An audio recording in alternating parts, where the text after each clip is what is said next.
Now joining us here in studio for another Mangru one-on-one is the Republican congressional candidate for Florida's 22nd District, retired Lieutenant Colonel Allen West.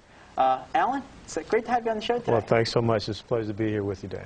Allen, I want to start off talking about the economy, and it's Sure. the #1 issue on every American's mind is jobs and the economy. Absolutely. And with this particular time that we live in being so important and so focused on the economy and jobs, what do you think qualifies you to make decisions on economies and jobs? Well, I think one of the things you look at being a professional military officer, at the age of 28, I commanded a unit of 131 soldiers. I had 55 vehicles. I had a budget of $2.5 million.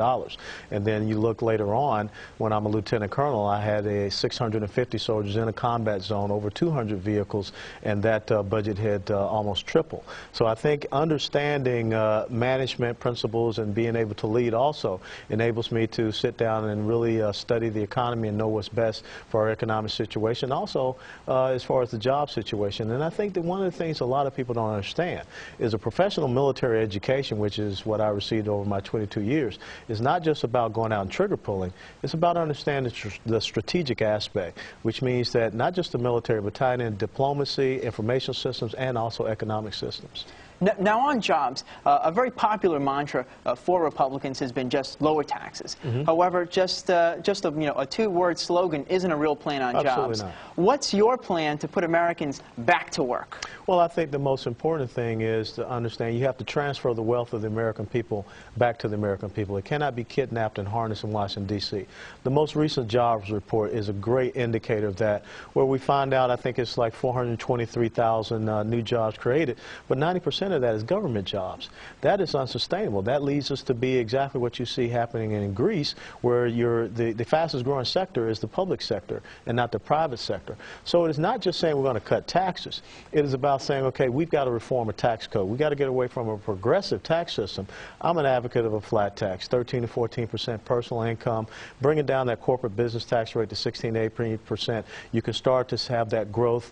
Then you got to look at payroll taxes. Let's suspend that for a period of time. That's a great stimulus. Then you look at capital gains taxes, dividend tax, and this death tax is supposed to be coming back. We need to eliminate those things. But on top of that, you also have to look at how do you reduce the growth and the size of government. So I say you look at the second biggest growth of government for the United States of America has come post-1970. So you need to look at 15% across the board cutting government programs since that 1970 period. And then go back with the surgical look. All right, where are the serious agencies and programs that we need to really start reducing? The big thing that's going on in the Gulf of Mexico is the BP oil spill. Absolutely. Something everybody's talking about. It could be huge. Actually, looks well, to be, it is huge. Well, it looks to be bigger than Exxon Valdez in terms of its size. Absolutely. And so earlier on, back in 2008, when you first started running, you were for offshore drilling. Yes. Now that the BP oil spill has happened, do you still hold that same stance? You absolutely have to. I mean, when I was in the military and you have a firing incident, you don't say we're not going to shoot our weapons ever again. You stop, you understand how that firing incident happened, and you apply the corrections to make sure it doesn't happen, furthermore, and then you continue on with your training. So I think the thing that we need to learn from this is understanding deep water drilling. And understanding, maybe we shouldn't be out at 5,000 feet.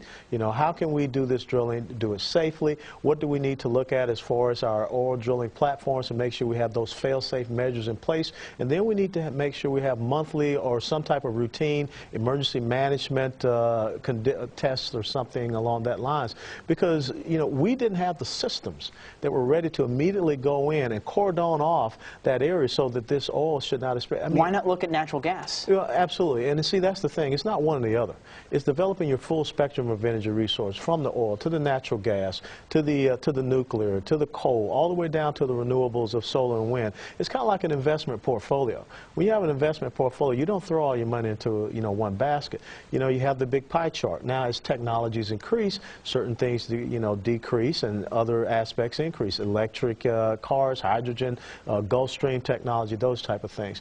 That's what we need to be looking at. And see, that's one of the things that you would have thought that the Department of Energy that was created back in the 70s to make us energy independent would have been doing. but yet that $25 billion budget that they have, don't know where it's going. Now, oddly enough, one of the areas that President Obama has actually cut government spending on and is actually driving it towards a private market or private sector approach has been the space program and space exploration. Now, do you agree with Obama that the private sector should take over America's space exploration program, or do you think it's actually a good use of government funds? No, I think that's a good use of government funds. I think that, you know, the government, if we're going to continue to explore and be involved, you know, one of the things that's happening now in this new 21st century battlefield is cyber warfare. And that's one of the things that falls under the mandate of the Constitution to provide for the common defense. Because you continue to see all of these technological systems, or our information technology systems being hacked into. So we have got to have space dominance. And I think that's one of the frontiers that the federal government, I mean, John F. Kennedy said it. And he set the challenge out there. We need to continue on. I don't want to see us having to go to pay for a ticket to Russia or anyone else to get a ride up to the space station, or asking them to put a satellite up for us. Thank you very much for coming on the program. Truly my pleasure. It was my honor.